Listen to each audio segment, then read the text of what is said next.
When we first started contemplating this project, I was trying to get up to speed and do some reading and talking to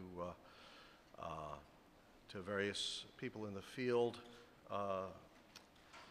one name kept coming up, and that was David Bloom. Everybody said, you really ought to read what David Bloom has to say. David Bloom really has some interesting perspectives on this and has done some really great research.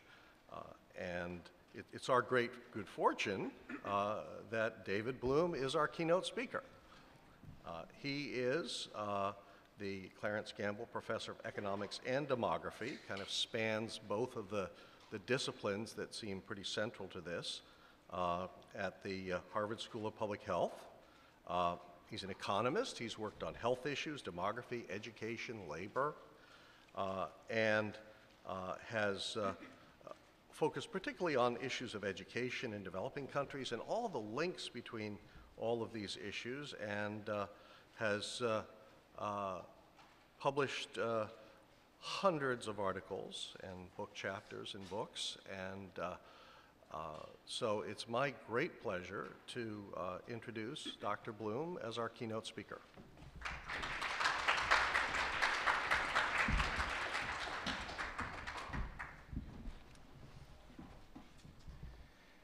Okay, well, thank you, John, and good afternoon, everyone.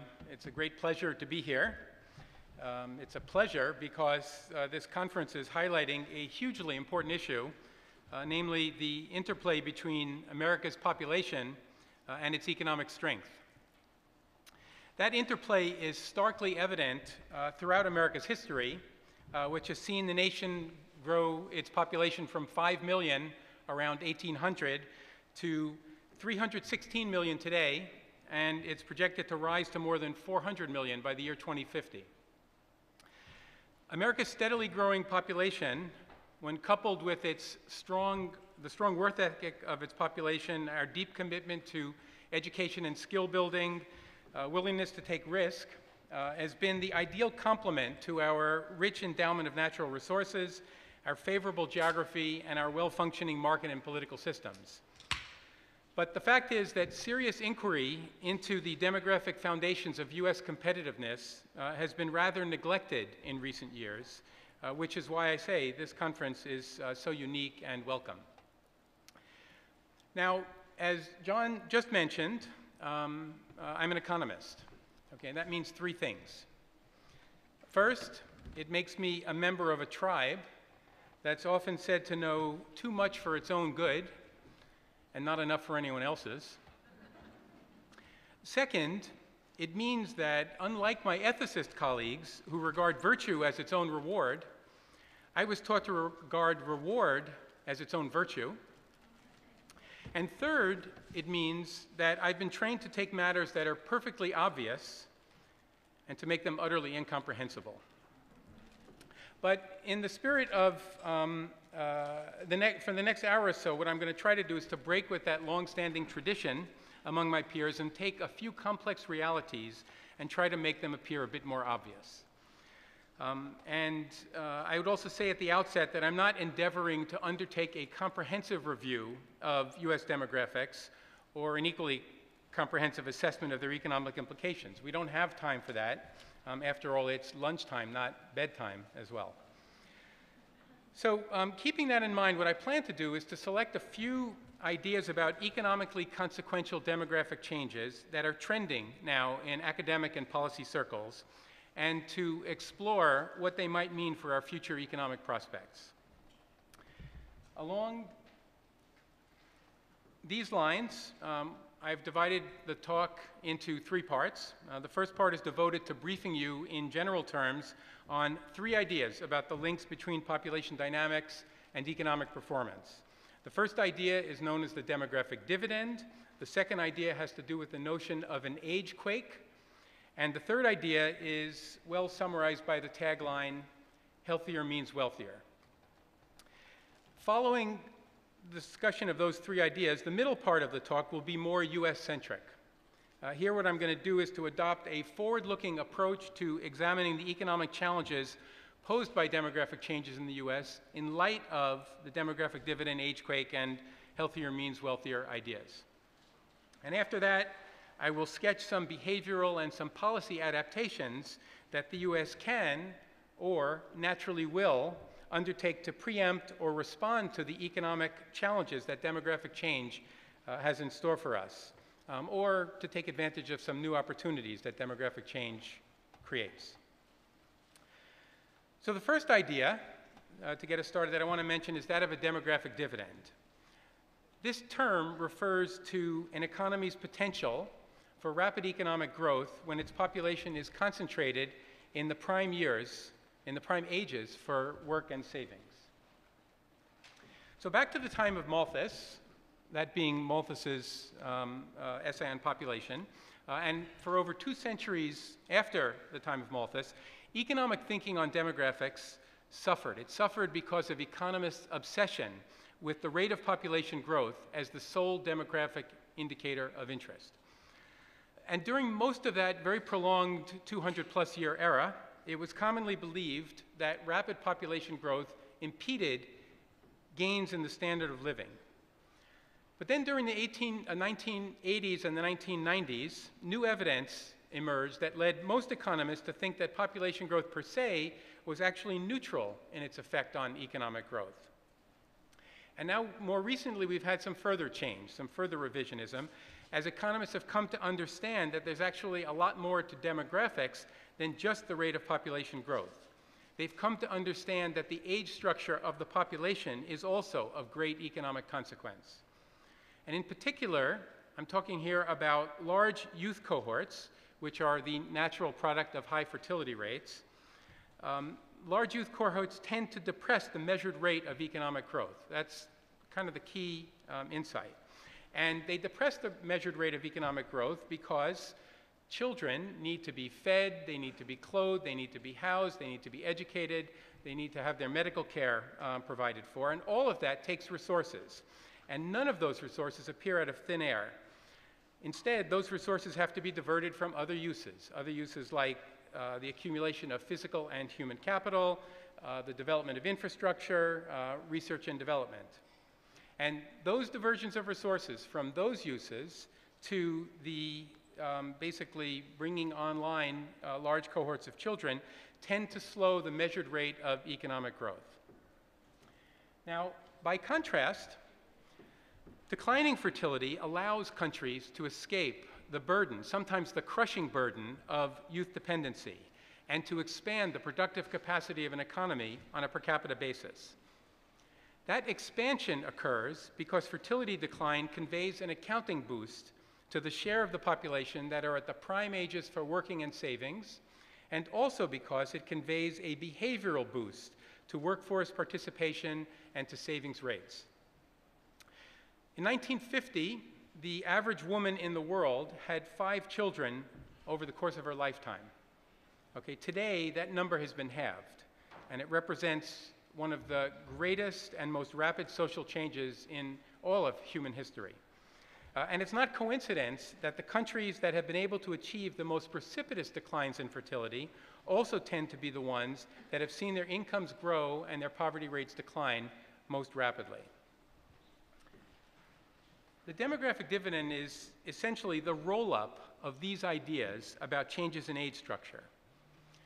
Changes in age structure can result from demographic transitions from high rates of fertility and mortality to low rates of fertility and mortality, as they have in many developing countries. They can also result from cycles of baby boom and baby bust, okay, as they have in many of the wealthy industrial countries in the world. Okay, whatever the cause, they tend to have, changes in age structure tend to have a profound impact on the pace of economic growth in widely different economic settings. So for example, research shows that changes in the age structure of the population can account for rapid economic growth in the East Asian miracle countries in the latter half of, let's say, 1965 to 2000. Perhaps a third of the miracle economic growth can be accounted for by changes in age structure.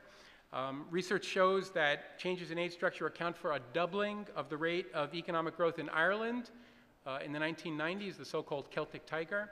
And research also shows that changes in age structure that didn't take place account for economic stagnation in sub-Saharan Africa, which would be the place in the world that remains under a crushing burden of youth dependency.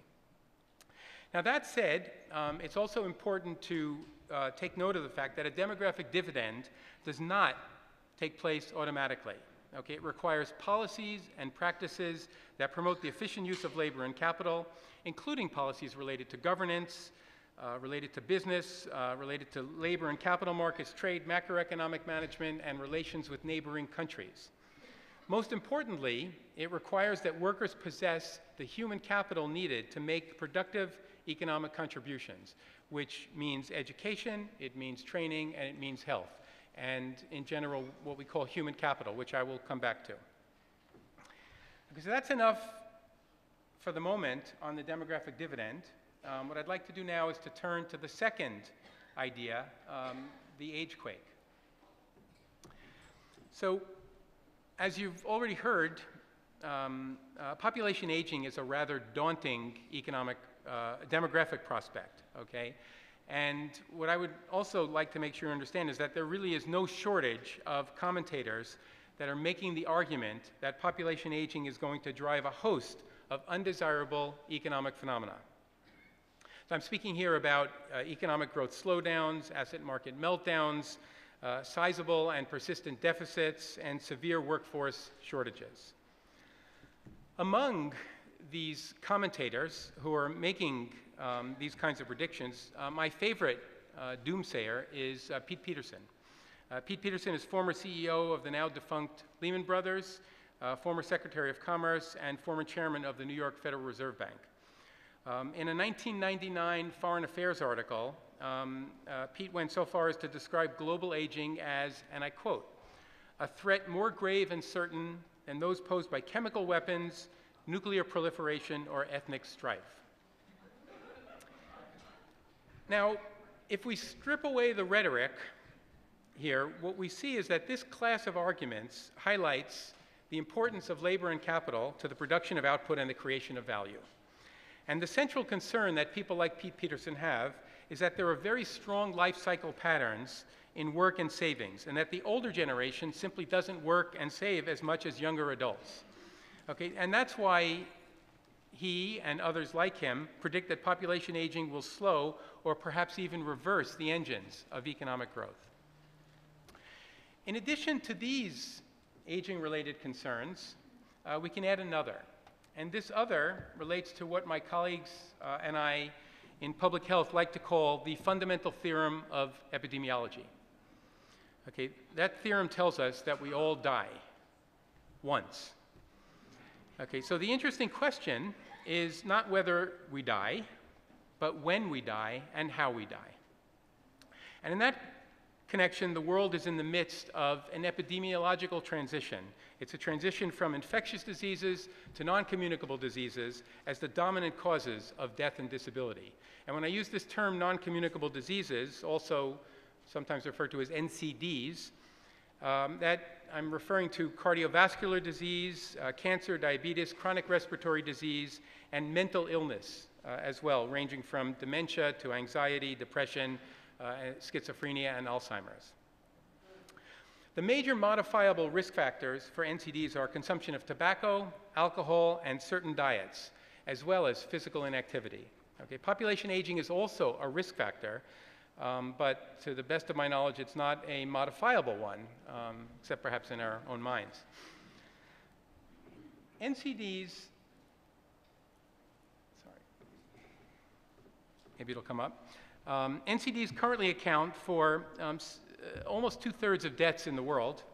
If it had come up, what you'd see is a graph that shows the positive association between the share of deaths that are from NCDs and the population age 60 and over.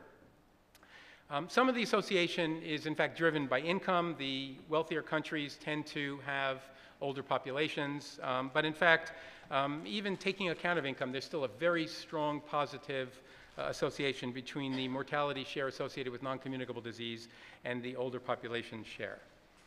Now, to an economist, this this pattern, this connection between aging and NCD mortality and morbidity is very consequential. It's consequential because the cost of NCDs is so substantial. Okay, and it's substantial because NCD treatment and care is very expensive, and because NCDs undermine labor's contribution to output by causing disability and death, and also the loss of both physical and human capital. As such, some people think that NCDs represent a path through which population aging could slow economic growth in seismic fashion, hence the metaphor of an age quake. I should also mention here that the notion of an age quake is actually a first cousin to the idea of a demographic dividend. Okay? Both have in fact been analogized to a python that swallowed a pig. And by the way, I scoured the internet for pictures of a snake swallowing an animal, and I found some truly grotesque stuff out there. I thought I would spare you and just give you the sketch because it's lunchtime. But anyway, the analogy is, has to do with the fact that the bulge in the snake basically marks the progression of the pig through the snake's digestive tract. Okay? And the main difference, though, between demographic dividend in this picture and age quake is that the demographic dividend focuses attention on digestion, whereas the age quake is more about excretion. What I would like to do now is let me now complete this trifecta of ideas and turn to the final proposition I wanted to brief you on, and that is the notion that healthier means wealthier. So what you see here is a slide that I think provides a good backdrop for understanding this idea, because this slide actually illustrates one of the best established patterns in the whole field of international health and economic development, and that is the positive association between health and income. So on the horizontal axis here, you have income per capita. On the vertical axis, you have life expectancy, a measure of health, and each point represents a country. There are all sorts of issues that we could raise about the curvature and about outliers and what have you, but the basic pattern is that the wealthy countries have higher life expectancy than the poor countries. And for most people, the way this diagram is organized is to suggest that there's a causal link that goes from income, from wealth, to health, okay? Because we put income on the x-axis, the independent variable that's driving what's on the y-axis, or what in high school math we learned was the dependent variable. Okay, and that's not a crazy idea by any means, this notion that there's a causal link that runs from income to health, because obviously when people have more money, they tend to have better nutrition, they tend to have better access to safe water and sanitation, they have access typically to more and better health care, and also to better psychosocial resources like community recreation facilities, psychotherapists, et cetera. But what's happened in the last 10 to 15 years is that economists have recognized that all this really is a scatter plot, and a scatter plot doesn't allow an inference about causality from that to that. It could go the other way, it could go both ways, it could go neither way, for that matter. And what economists have done is they've intensively explored the potential of a link that actually runs in the reverse direction, from health to income. Okay, and I would suggest to you that the possibility of that reverse link is also quite plausible, and I'll give you some reasons why. First of all, because a healthier workforce is naturally a more productive workforce. Second, because healthier children tend to have better records of school attendance, they stay in school longer, and they have better cognitive function, which means that they learn more every day that they spend in school. Third argument.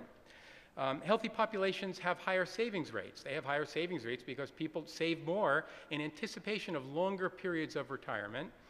And then finally, healthy populations, it turns out, are like a very powerful magnet when it comes to attracting direct foreign investment, which brings with it job creation, technology, trade, et cetera, all classic drivers of economic growth.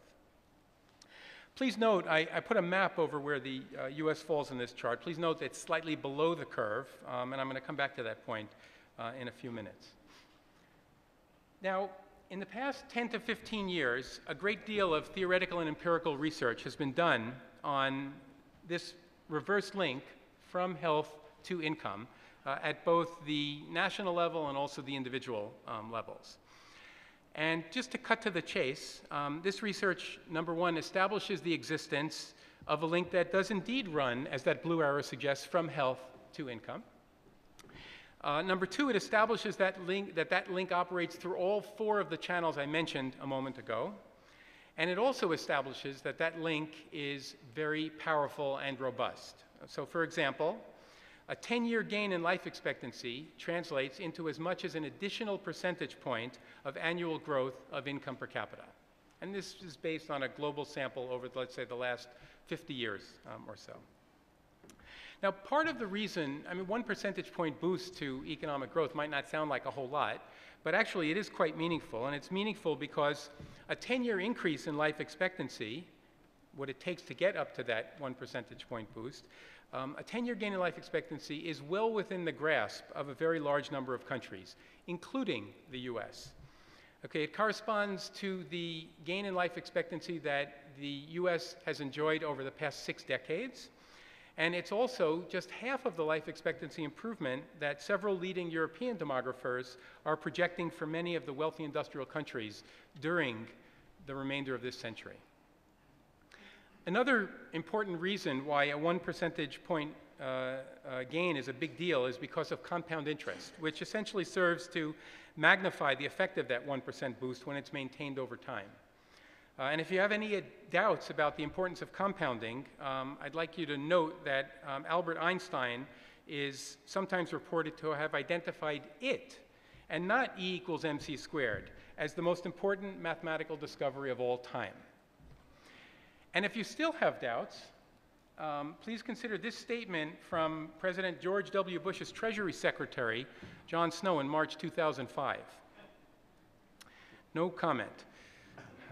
Okay, but the bottom line of here is that we're not talking, when we talk about health improvements, when we talk about changes in the age structure of the population, we are not talking about incremental bumps to economic growth, either on the upside or the downside, okay?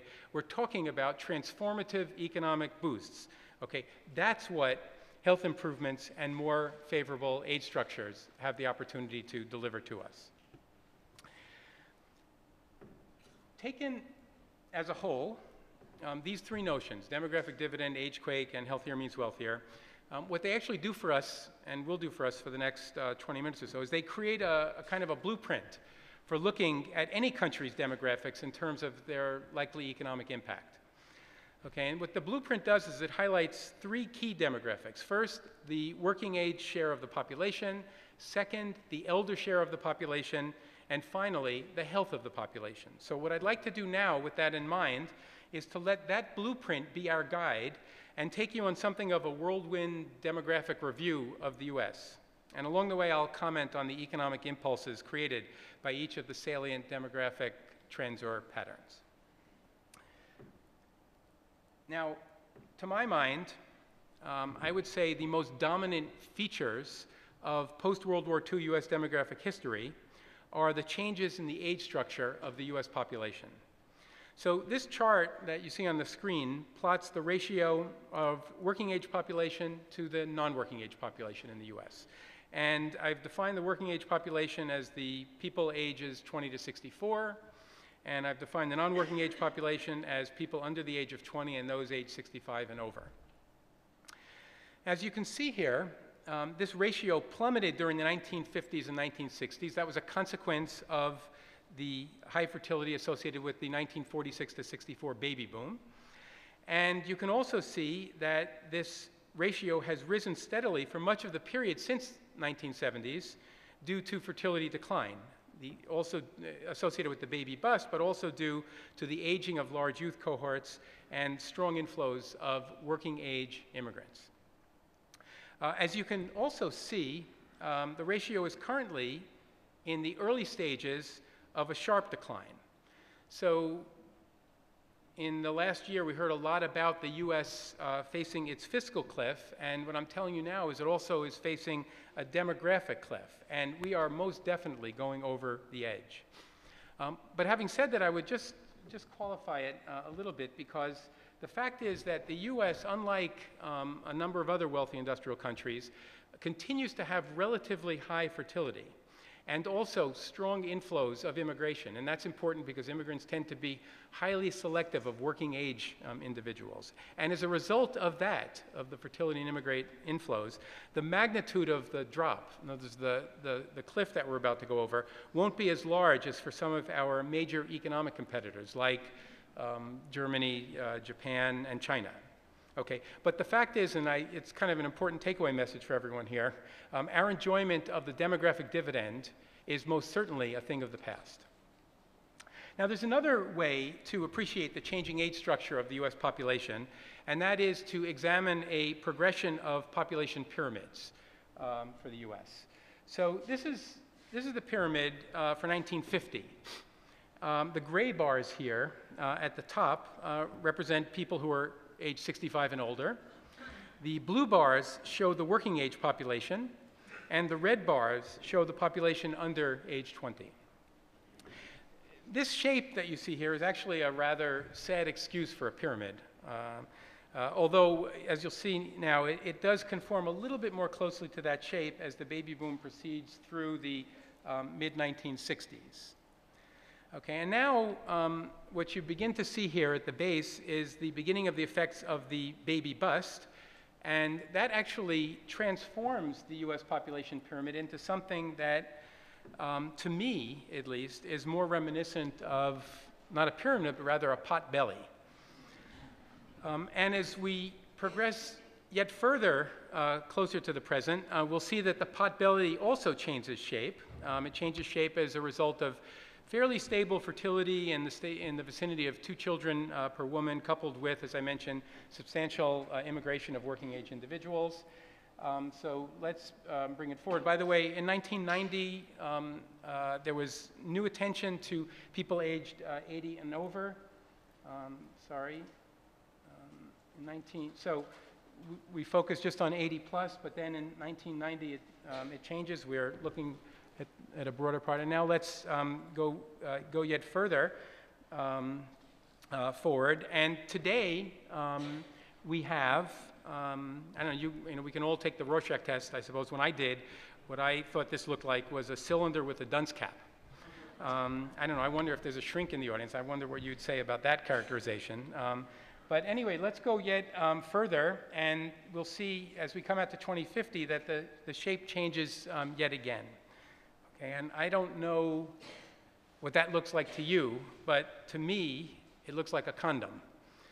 And I think what that means is that we can adopt the acronym PPP to describe US demographic history over the course of the 1950 to 2050 time period. Pyramid, potbelly, prophylactic. Now, more importantly, the feature of the US age structure that stands out the most from today through 2050, so just looking ahead over the next few decades, is a stably growing working age population that's coupled with a more rapidly growing older population. From the year 2015 through 2050, the annual average growth rate of the US population is projected to be 0.6% per year. By contrast, the 65 and over population, and that's what demographers refer to with apologies as the old, the 65 and over population will grow at 3 times that rate and reach 85 million people, representing over 20% of the US population. And the 85 and over population, what demographers refer to as the oldest old, will grow at 3% per year, reaching a population of nearly 20 million people.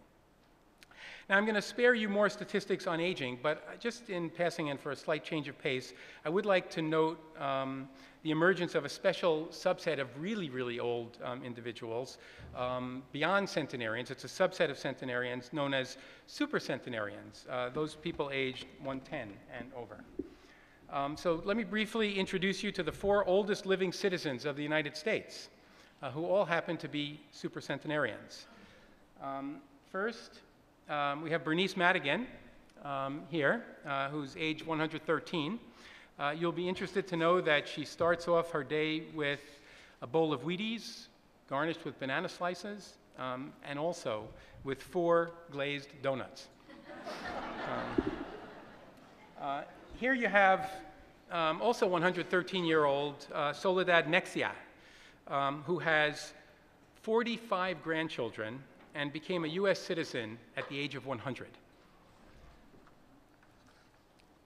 This is Geraldine Talley. She celebrated her 114th birthday 1 month ago.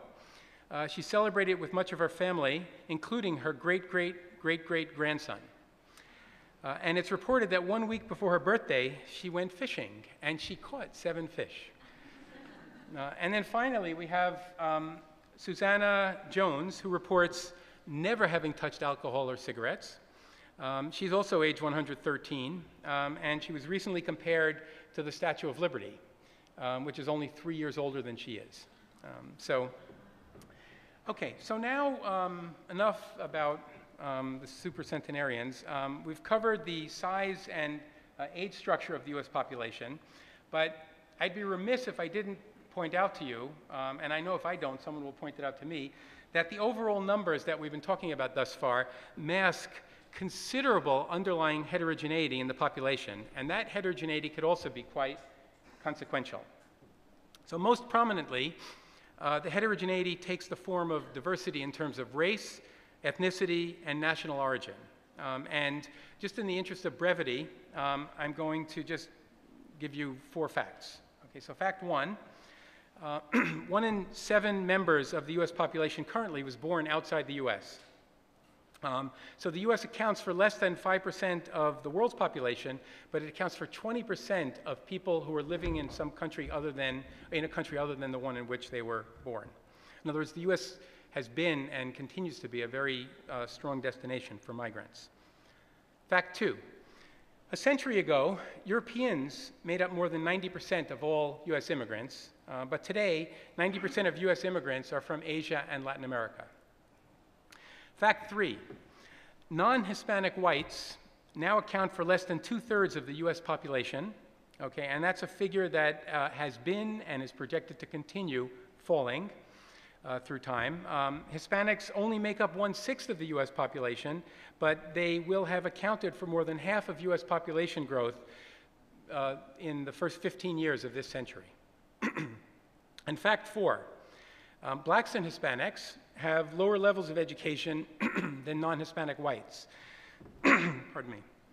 For example, only about 65% of Hispanics have graduated from high school, compared with more than 90% of non-Hispanic whites.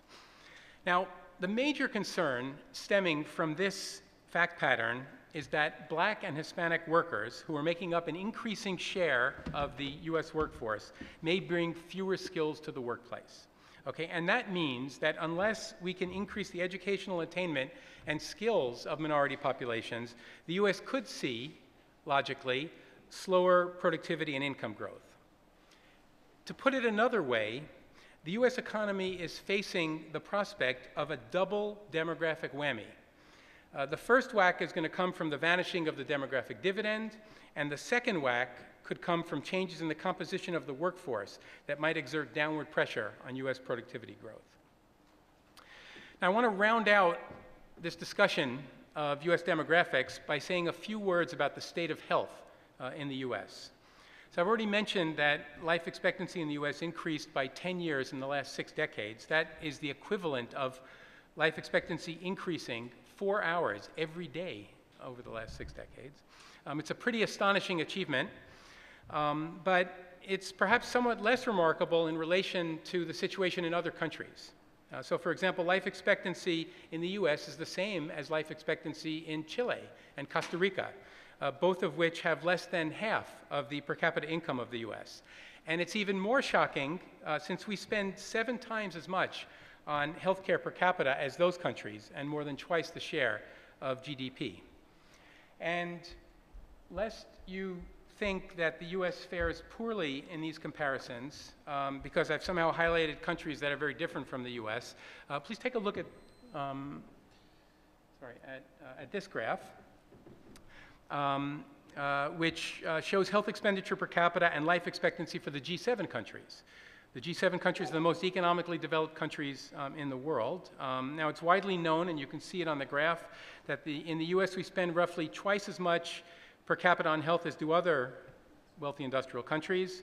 But what you see here also is that this level of expenditure does not lead to our having better health outcomes. Indeed, all 6 of the other G7 countries have life expectancies that are higher substantially than here in the US.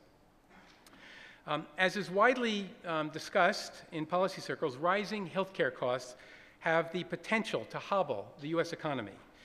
In 2010, the US spent 18% of GDP on healthcare, and that's the highest by far in all of human history from both a historical and comparative perspective. And that figure actually seems to be poised for further increase as a result of population aging and the continued growth of non-communicable disease. In the US, non-communicable disease already accounts for 87% of deaths. So 7/8 of all deaths in the US are associated with non-communicable disease, well above the 63% global figure. Now, on the one hand, that figure, that 87% figure, is kind of a welcome sign. It's a welcome sign because it means that we've, to some large extent, overcome the blight of infectious disease. But it also means that aging populations face new and expensive healthcare challenges and that there's a greater need for disease prevention and early detection. The other part of the explanation as to why we'll be experiencing more NCDs, the other part beyond population aging, has to do with changing behavioral patterns, including the risk factors that I've mentioned before. Smoking, alcohol consumption, poor diet, and physical inactivity. So in the US, about 16% of adults are binge drinkers. Less than a quarter of American adults eat 5 servings of fruit and vegetables each day. 40% of adults are considered physically inactive. And if we look ahead at behaviors among American children, 63% didn't meet the recommended 60 minutes of daily physical activity during at least 5 of the last 7 days. But all of this, there is actually on the other side of the scales here, we did just get earlier this week from the CDC one piece of slightly hopeful news regarding smoking behavior, because the data just released from the CDC suggests that adult smoking rates have dropped slightly in the last few years from 19% to 18% of adults. Now, one of the biggest health problems that our country faces today is our obesity epidemic.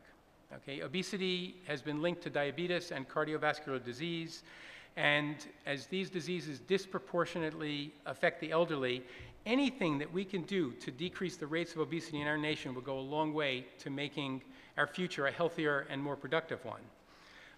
What some of you may not know, though, is just how fast the obesity epidemic has come upon us. And just to quickly show you that, what I have here is a color-coded map of obesity rates in the United States in 1996. And the average national obesity rate in that year was 16%. And I'm going to just kind of move it forward to 2012. Let's call that today. And what we see by 2012 is that the national obesity rate has doubled over the rate it was in 1996. So it's 32% in 2012. And what we can also do here, just like we did with the population pyramids, we can extrapolate. We can basically figure out the trajectory that the obesity rates are on and see what these maps are going to look like on a going forward basis. And what I can tell you in this business as usual scenario, given the trajectory we're on, if we stay on that trajectory, and that's a trajectory where current sedentary lifestyles and poor exercise habits continue, this is what obesity rates are going to look like going forward.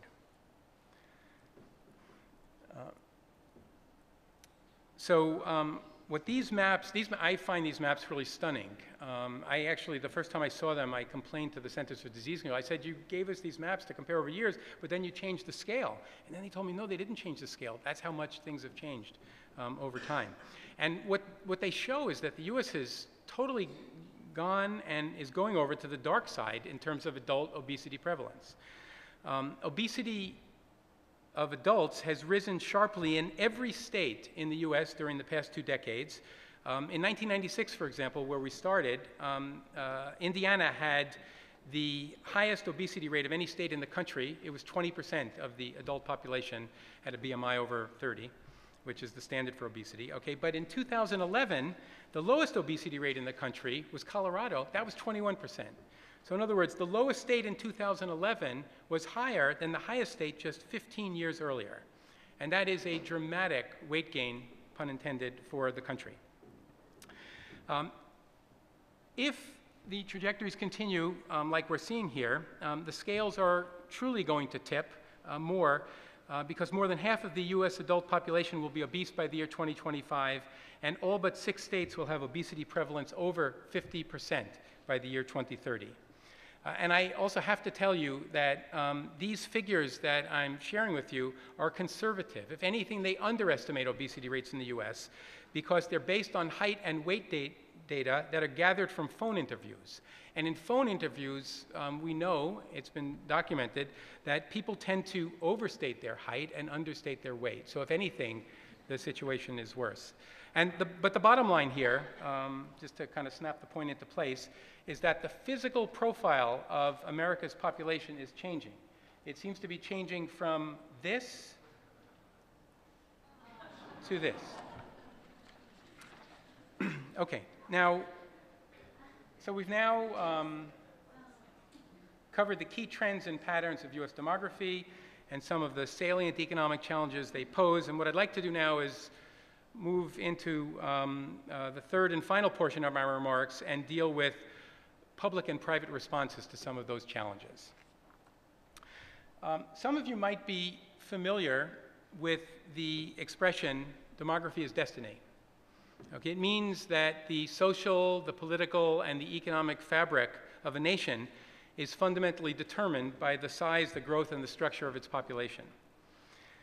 This phrase, demography is destiny, was coined by this gentleman, Auguste Comte, a French philosopher who actually founded the field of sociology in the 19th century. I don't actually share Comte's view about demographic determinism.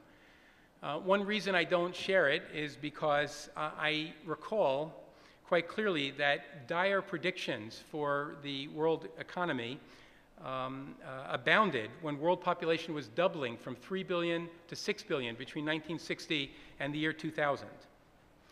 And the fact of the matter is that notwithstanding those predictions, which garnered great attention, I showed you the cover Population Bomb of Paul Ehrlich's book at the very outset of the slides. Notwithstanding these predictions of doom and gloom, the reality is that during that 1960 to 2000 period, global income per capita more than doubled. Life expectancy increased globally by more than 15 years, and primary school enrollment rates approached universality in many countries. So the message that I think we should take from that one example is that demographic change has this habit or capacity to spur behavioral adjustments and to spur technological and institutional innovations that can actually meet the challenges and offset the force of demographic change. And I actually think that a compelling case can be made in support of the view that population aging, which is the main demographic challenge that we face in some sense, that population aging is going to come to provide another example in this same category. In other words, I think that population aging is something that will be substantially addressed by adaptations that are within our control. So let me say something about the kinds of adaptations I have in mind. One set of adaptations involves new behaviors. So, for example, many employers are already reporting in the US difficulty finding employees with the skills they need. Okay, now unemployment is still high now, but as the economy recovers and labor markets tighten, companies are soon going to find that they have little choice but to be more welcoming of older employees. Okay, that's especially going to be the case in an economy in which knowledge rules, like this one. Employer surveys commonly reveal that workers over age 60 are seen to be more experienced, knowledgeable, reliable, and loyal than younger employees. Now, practice is invariably going to come to sync up with that perception, okay? And that will likely involve innovations such as creating flexible roles and schedules for workers, offering opportunities for retraining, instituting worker wellness programs as a way to cut down on healthcare costs and absenteeism, and also to promote worker loyalty. I thought that the example mentioned before lunch of BMW that was written up in the Harvard Business Review is a terrific example. I highly recommend the article to all of you. There's also a little video that goes with it, which really brings it to life.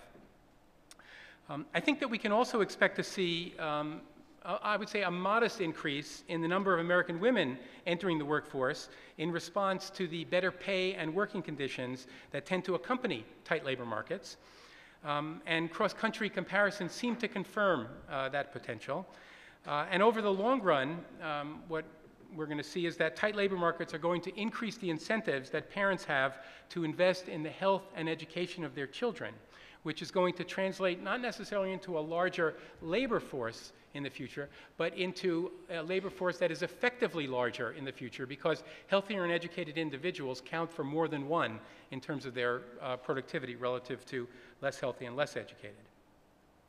Plus, a final point here about behavioral changes, and as I alluded to earlier, when people expect to live longer, they have an incentive to save more for the years after they've stopped working. Okay, so in economic terms, savings translates into investment. That means investment in physical capital, human capital, technological progress. This is all high-octane fuel for economic growth. So those are some examples of the behavioral adaptations I think we can expect that are just going to naturally take place in our market economy. But in addition to the behavioral responses, we have also available to us a whole slew of policy adaptations. Okay, and in the policy arena, I would just start by saying that reform of the health system so it delivers better health outcomes more cost effectively is really among the highest policy priorities that we have. One key health issue involves increasing the emphasis that we place on prevention and early detection, okay, as opposed to treatment and care. Okay, what we need to do is we need to keep in mind Benjamin Franklin's old adage that an ounce of prevention is worth a pound of cure. Okay, prevention encompasses everything from encouraging and incentivizing better diets and more physical activity to expanding coverage of the new adult vaccine against pneumococcal disease. When diseases are caught early, they are usually easier and less expensive to treat, and they are usually more satisfactorily and permanently resolved. Okay, that lowers direct health costs, and it enables people to work longer and more productively, which gives a boost to their incomes and also to government's tax receipts. In addition, and this idea maybe is a little off the beaten path, but I want to mention it anyway, I think in the U.S. we need to consider the values that we impart to medical students and the nature of the training that we provide to them. Throughout the world, cure is the overriding objective of the medical profession. And that value is infused in the psyches of doctors from the moments they enter medical school. But for many older people, cure is not possible, and the only reasonable goal is improving quality of life. Okay, in addition, medical training, as we all know, has gotten increasingly specialized over time, but the reality is that many older people have multiple interacting conditions, and they're subject to treatments that may interact as well. If medical school curricula remain static in their obsession with cure and their encouragement of specialization, I think we're going to find that doctors are increasingly unsuited to the health needs of older populations.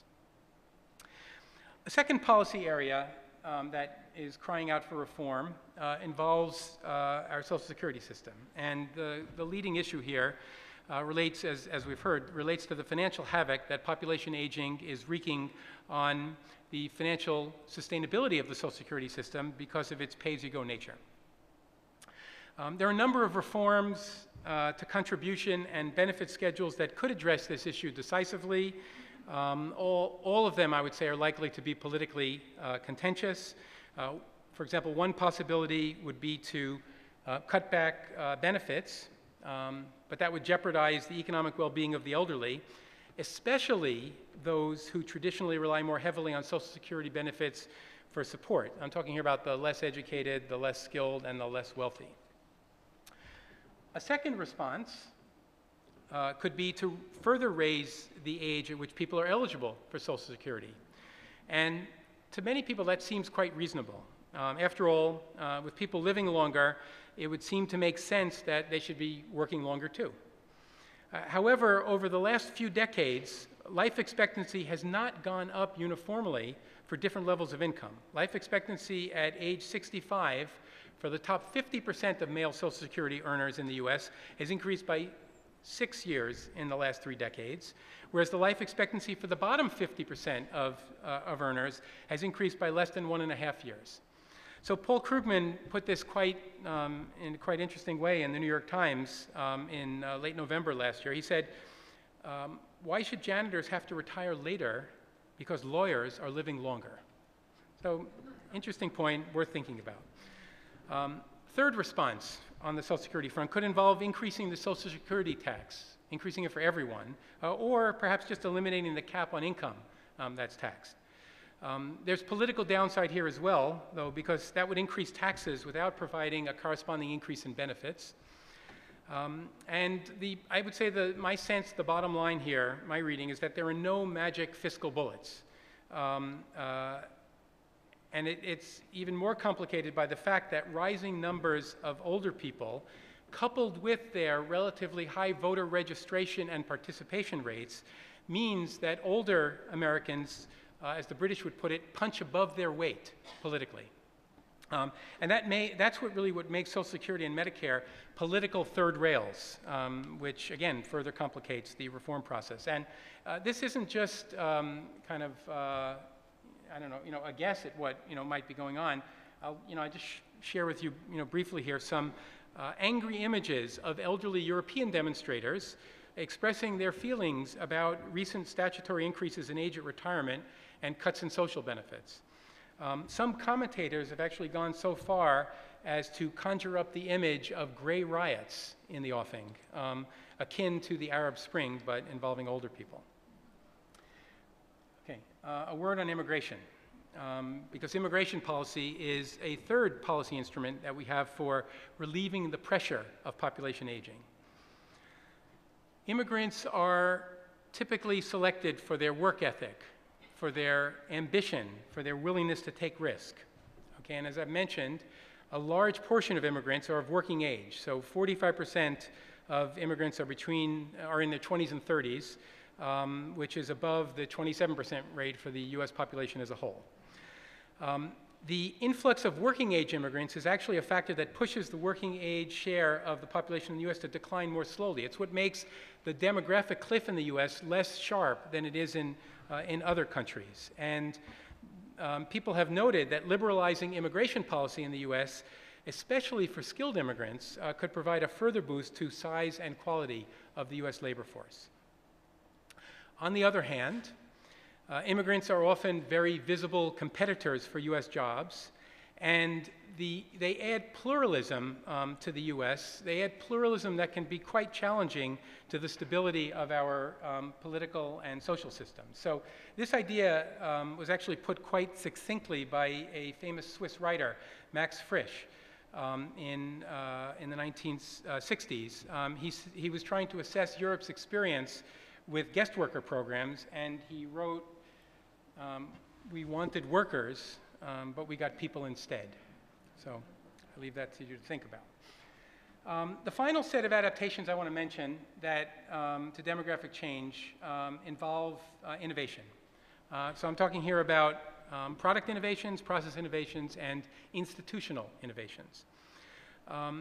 Innovations include the design and marketing of consumer products and services that are customized to the needs, the financial capacities, the interests, and the channels of influence that characterize the so-called silver generation.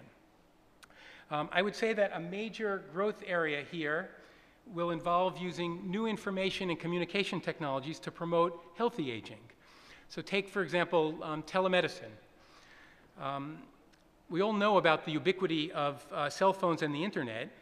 What that means today is that people who live in remote areas or can't go to the clinic can today contact a healthcare provider electronically and possibly get a diagnosis and maybe even treatment. It also helps the elderly, cell phone and internet, to better manage chronic diseases at home rather than in a hospital. Another example, what are called smart homes. Digital devices that anticipate or respond to people's needs within their homes may be a key advance that allows older people a level of physical security they didn't previously have. Another example, robots.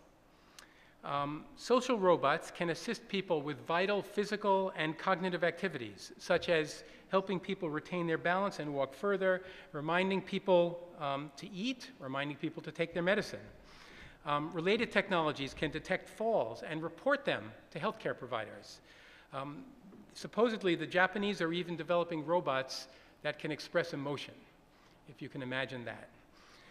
At the city level, we have the option of designing and redesigning cities to foster more active and healthier aging. So the key here is access to information, to buildings, to public transit, continuing education, affordable healthcare, housing, and services. And then finally, on the social media front, I would say that what we're going to see in the years ahead is that perceptions of aging are going to be reshaped. Too often, we're led to look at older people through an ageist lens of decline and diminished value. That just entrenches stereotypes and affects how older people see themselves. A more realistic picture of the elderly would illustrate the immense social capital that they have to offer, including their wisdom, their experience, their moral authority, and their leadership. What we need to do is to document and to project the huge asset that older people are to their families and societies. This is a picture of a 91-year-old gentleman, Arthur Gilbert, who 1 year ago completed his 41st triathlon. He set a new age record for triathletes. To me, that's the kind of positive image that we're talking about here. And above all, I would say it's clear that the economic fortunes of the U.S., as I've mentioned, are tied very closely to the education and the training of its future workforce. Not just in terms of quantity and getting butts in seats, as people say, but also the quality of the education, what we do with people when we get them into school. And this is actually another area in which information technology holds a great deal of potential. Online courses, including, as you may have heard, of edX, Coursera, and the Khan Academy are absolutely proliferating. The Khan Academy, for example, has an archive of over 4,000 videos covering subjects ranging from art history to differential equations. They're available to anyone with an internet connection. And my sense is that models like that could help level the playing field and allow people to educate themselves at any age, in nearly any subject, and potentially smooth the academic inequality in our nation's public schools. Okay, so I'm going to close now. And to close, I'd like to draw everyone's attention to a quotation from Winston Churchill. I suppose we all know about Winston Churchill's legendary penchant for cigars and alcohol. What perhaps we don't know was that Winston Churchill was the first honorary citizen of the United States. He was also voted the greatest Briton of all time. It's actually an honor I think we have to take quite seriously, because in being voted the greatest Briton of all time, he beat out the likes of Shakespeare, Charles Darwin, Isaac Newton, Princess Diana, David Beckham, and all 4 of the Beatles. The quote from Churchill is that he said that a pessimist sees the difficulty in every opportunity, while an optimist sees the opportunity in every difficulty. Now, in my remarks in the last whatever, I've tried to be a realist when it comes to highlighting the demographic challenges America faces, including the transition from demographic dividend to demographic drag, including the growing burden of NCDs and the financial stress on the Social Security and health systems. Okay? And I would say that among all the challenges, it really is the challenge of population aging that is most central and most paramount in terms of what we're going to have to deal with on a forward-going basis. Having said that, I would also have to say that, to my mind, the biggest risk that the U.S. faces is not aging itself, but rather it's the possibility that we are victimized by our preconceptions of aging and that we fail to act. For many people, population aging conjures up apocalyptic visions of severe frailty, of mass loneliness, and extreme isolation in old age facilities that are overrun by octogenarians, nonagenarians, and centenarians, who are imposing a huge financial burden on their children, their grandchildren, and their communities. If we don't react to population aging, then some of the alarms that have been sounded by the age Quakers and people like Pete Peterson might indeed become highly problematic realities, because business as usual policies and practices are really highly unlikely to lead to desirable outcomes. But the good news, and the reason I count myself on the optimistic side here, is that there are numerous steps that the U.S. can take to deflect this rather grim vision of aging, okay? Early alarmism surrounding population aging has put us into a defensive posture. What we need now is an offensive strategy. We need to think positively and in a holistic way, including about transport, about health, about education, city design, about also taking advantage of the positive opportunities that aging offers. If the U.S. can combat its natural myopia and short-termism, I think it has an exceptional opportunity to weather the coming demographic storm and to create a competitive advantage for all of us. So on that note, I will end. Thank you all very much.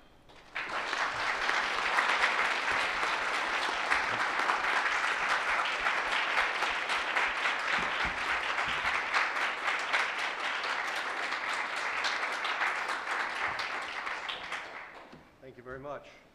Now, if we could open the floor to questions.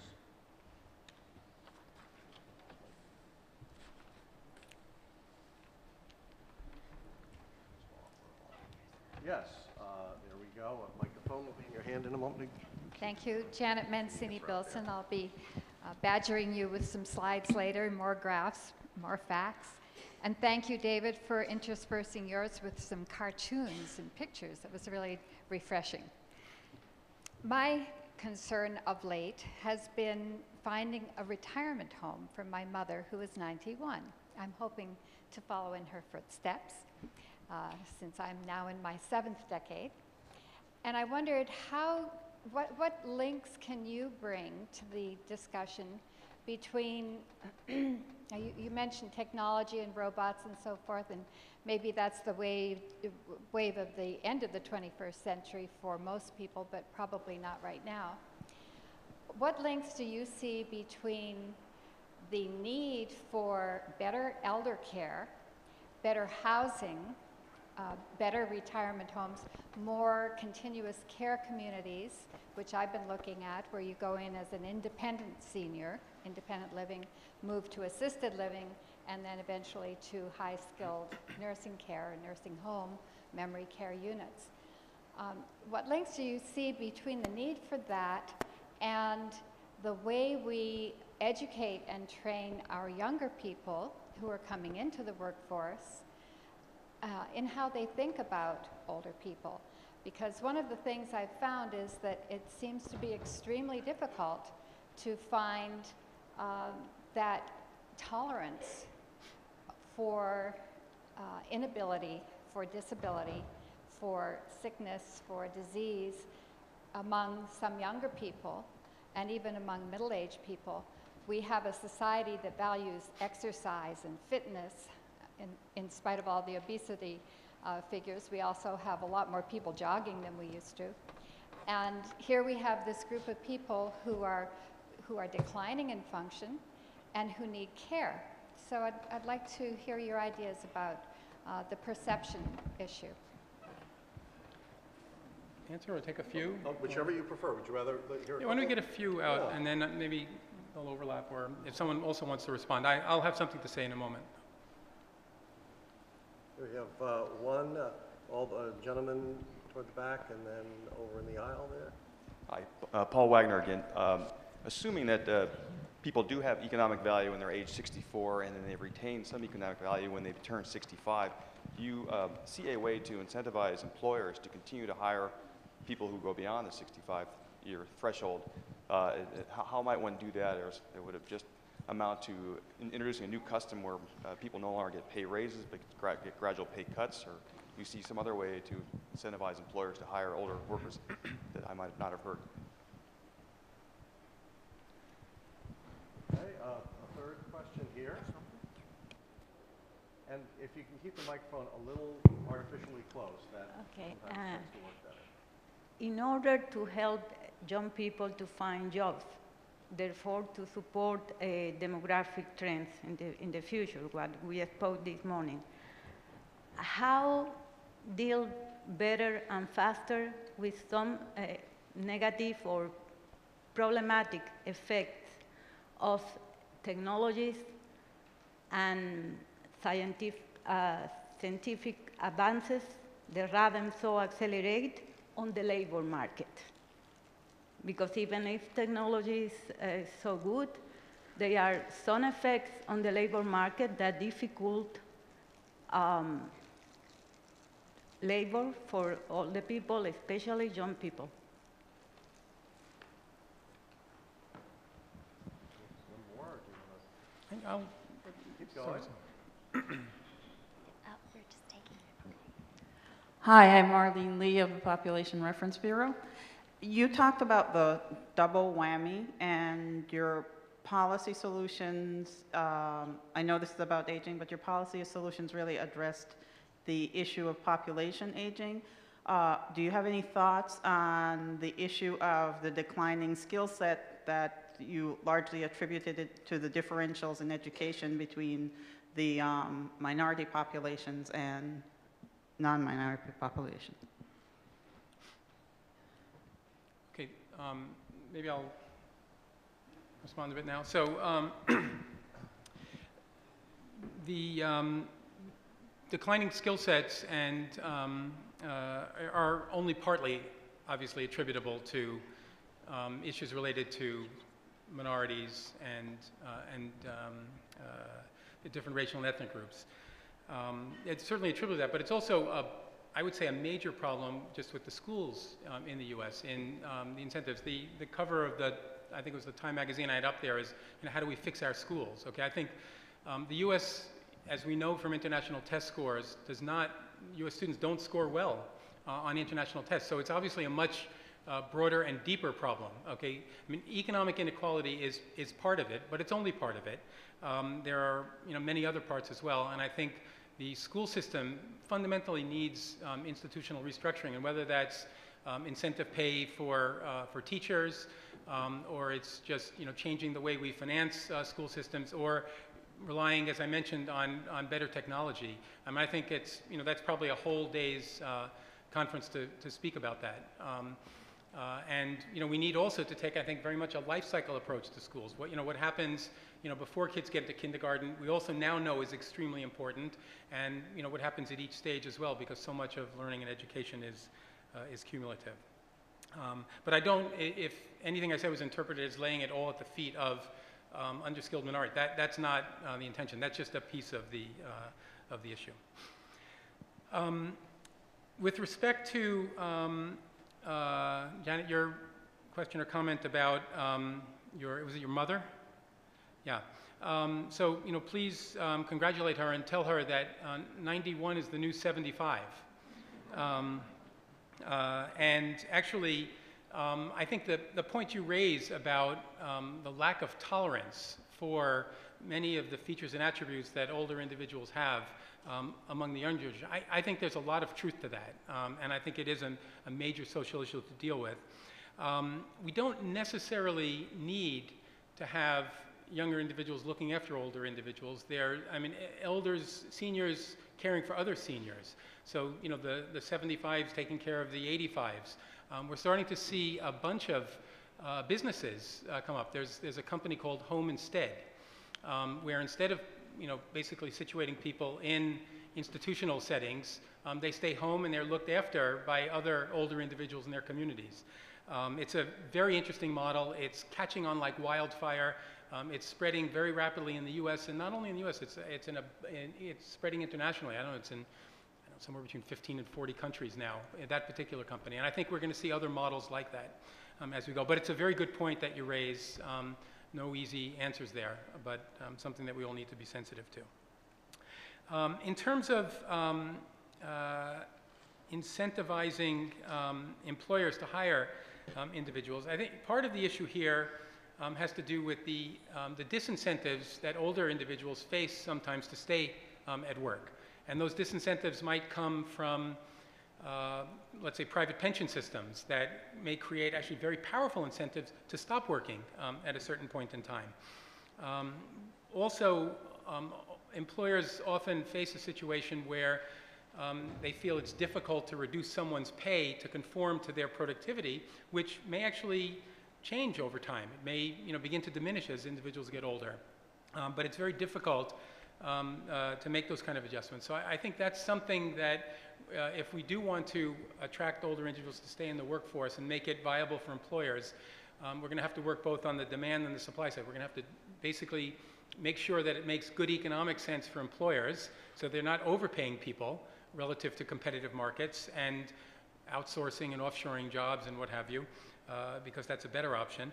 And we also need to make sure it works on the supply side. I mean, it needs to make sense for the workers themselves by giving them or removing disincentives to continue working and making sure they have incentives to stay in the workplace by, for example, some of these innovations. I mean, flexible schedules, and I think, again, the BMW example was a good one. And then it's also true, this issue that you've raised about new technologies sometimes basically release labor. They're kind of labor-saving technology, and they throw people out of jobs, okay? And this is an issue that we've faced in national economies for hundreds of years. There's nothing new about that issue.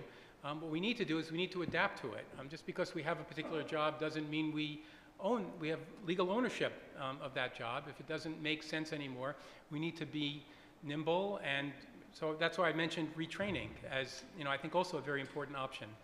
And I think the opportunities for that are also are definitely there. And I would say along with social protection policy that actually allows people to smooth the transitions from one position to another position. If there are more questions, or you take several more. Let's see, someone here who has one yet. I wanted to follow up to a comment you had made when you were talking about new behaviors that you see possibly on the horizon. The incentive to save more if you know that you're going to live longer. My concern is everything I've been reading about younger generations being socked with, student loans in the hundreds of thousands. They're going to be, taking care of older family members, younger family members. So I think, I see a lot of blame placed on people who are not saving enough for retirement.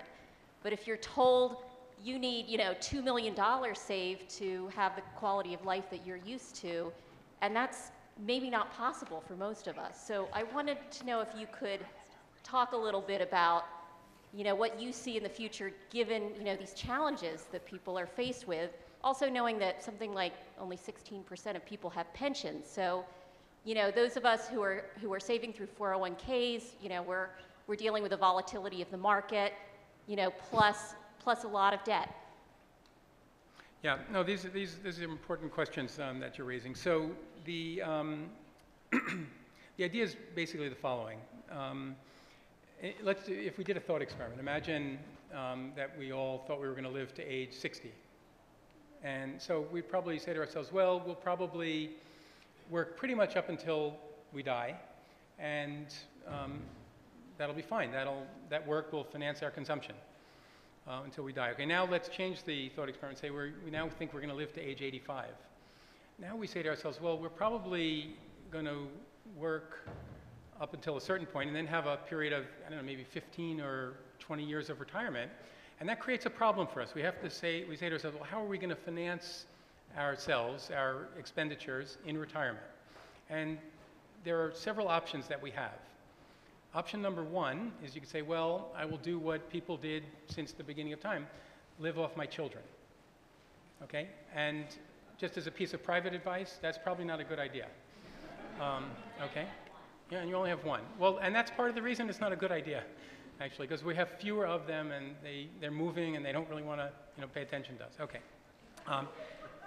A second option that we have is we could say, well, I will rely on the Social Security system, okay? Because a lot of us have that, more than the 16%. I think you're referring to private pensions. Yeah. That may not be such a great idea either for many of us, okay, because of these demographic changes and the likelihood that the Social Security system will not be able to deliver on the promises that it's effectively made to us. A third possibility is you could say, well, I'll just work longer, okay? And that, it turns out, is difficult because a lot of us have this kind of, focal point, 62, 65, maybe a little longer, for retirement, and because of the incentives built into many pension systems to encourage us, as I just mentioned, to retire at certain ages. So there's one final option. The final option is you can say, well, what I'm going to do is I'm going to work now, I'm going to save money now when I'm in my 30s, 40s, 50s, and use that to essentially create my own pension and finance retirement later. It turns out that's what most people in the US actually do. So if you look at studies, the Health and Retirement Study in the US actually asked people how long they think they're going to live. It turns out that other things equal, people who think they're going to live longer actually save more, okay? Now this particular savings finding is not just a US finding. You see it if you look across countries and over time. Countries, when life expectancy is higher, other things equal, countries have higher savings rates. When life expectancy increases, savings rates go up. Okay, so there does seem to be this connection, but again, it really is a question of, I think you're asking more the micro question of, well, how much do I need to save? Is it really possible, et cetera? Those are tougher questions, but obviously very, very, very important. But I think that there is, I think what we're, it's hard to say that, you see this in the US because the savings rates are so low. I think what I would say to you is if life expectancy was lower and people weren't healthier, savings rates would be even lower than they are today. They do seem to be getting a boost as judged from these studies. And savings is very important for our economic future because that's what gets translated, as I mentioned, into investment and basically is the fuel for economic growth. So, but very good question. Thank you. Okay, well, thank you very much. Thank you.